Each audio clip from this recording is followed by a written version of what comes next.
고린도후서 묵상일기 62번째. 내가 주님을 위하여 버리면 주님은 나를 위하여 채우십니다. 고린도후서 7장 8절로 10절. 내가 그 편지로 여러분의 마음을 아프게 했더라도 나는 후회하지 않습니다. 그 편지가 잠시나마 여러분의 마음을 아프게 했다는 것을 알고서 후회하기는 하였지만 지금은 기뻐합니다. 그것은 여러분이 아픔을 당했기 때문이 아니라 아픔을 당함으로써 회개에 이르게 되었기 때문입니다. 여러분이 하나님의 뜻에 맞게 아파하였으니 결국 여러분은 우리로 말미암아 손해를 본 것은 없습니다. 하나님의 뜻에 맞게 마음 아파하는 것은 회개를 하게 하여 구원에 이르게 하므로 후회할 것이 없습니다. 그러나 세상 일로 마음 아파하는 것은 죽음에 이르게 합니다.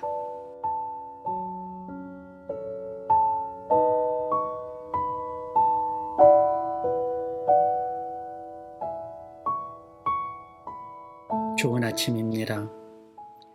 이번 주는 너무나 많은 일이 정신없이 쏟아졌습니다. 당혹스러운 것은 상반된 일들로 제 마음을 추스리기 힘들 정도였다는 것이죠. 가슴이 저미는 아픈 소식에 눈물을 그칠 수 없었습니다. 그 와중에 무엇과도 바꿀 수 없는 새로운 생명을 마주하는 기쁨도 주셨어요. 아침에 장래의 슬픔을 마주한 그날 오후에는 그동안 간절히 기도해왔던 기도의 제목이 이루어지는 감격을 맛보았습니다. 널뛰듯 몰아치는 아픔과 기쁨, 떠남과 만남의 소용돌이 속에서 위로하시는 하나님의 말씀을 접했습니다. 마치 제게 지금의 슬픔은 곧 마주할 기쁨의 시작이라고 하시는 듯 했습니다. 지금의 아픔은 곧 성취될 완성의 기초라고 말이죠. 그렇게 슬픔에서 기쁨을, 아픔에서 소망을 창조하시는 주님의 손길을 신뢰하며 오늘을 시작합니다. 이미 바울이 고린도 교회에 눈물의 편지를 보냈다는 사실을 말씀드린 바 있죠. 허나 그 편지는 남아있지 않아서 그 내용을 알 수는 없습니다. 다만 정황상 그 편지에는 강한 어조의 메시지가 담겼을 것으로 추정되죠. 어쩌면 바울이 가장 가슴 아프고 격앙된 상태에서 보낸 편지일지도 모르겠습니다. 그래서 직설적인 필체였지 않을까 싶어요. 어제도 묵상했듯이 그래서 바울은 마지막이라는 심정으로 보냈던 것으로 보입니다.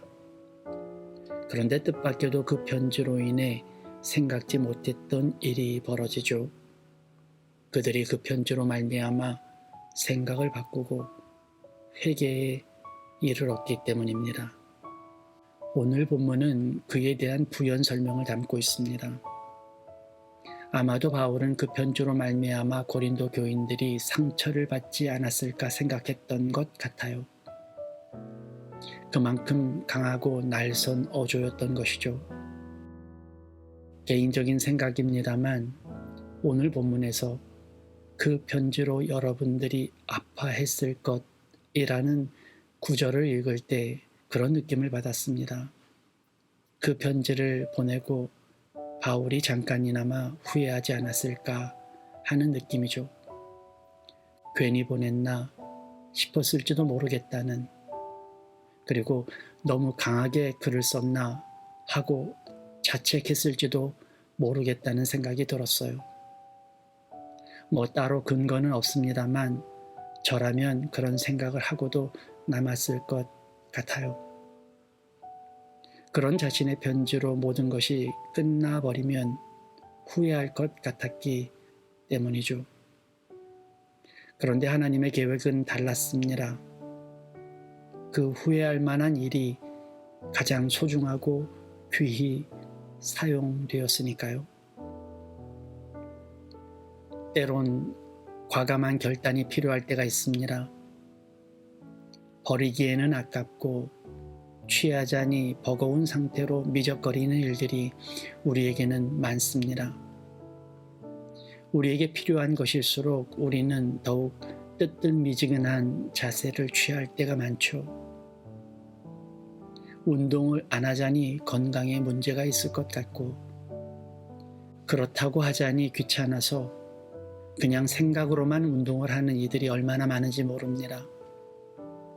어쩌면 믿음이 그런지도 몰라요. 묵상도 하고 기도도 하고 남들을 돌보는 일까지 그렇게 믿음에 올인하자니 세상 하고 싶은 일들이 너무 많고, 그렇다고 믿음을 저버리자니 마음 한구석에 캥겨서 적당히 교회 출석으로 퉁치는 경우들이 있죠. 적당히 흐르는 우리의 삶에 때론 강하게 잘라내야 할 때가 있습니다. 필요 없는 것들, 부수적인 것들, 도움이 되지 않지만 습관적으로 해왔던 것들을 잘라내는 결단이 필요할 때가 있습니다. 저는 무엇을 하고 안 하고를 정하는 것이 중요치 않다고 생각합니다. 좋고 나쁘고를 정하는 것 또한 기준이 다 다를 수 있다고 생각해요.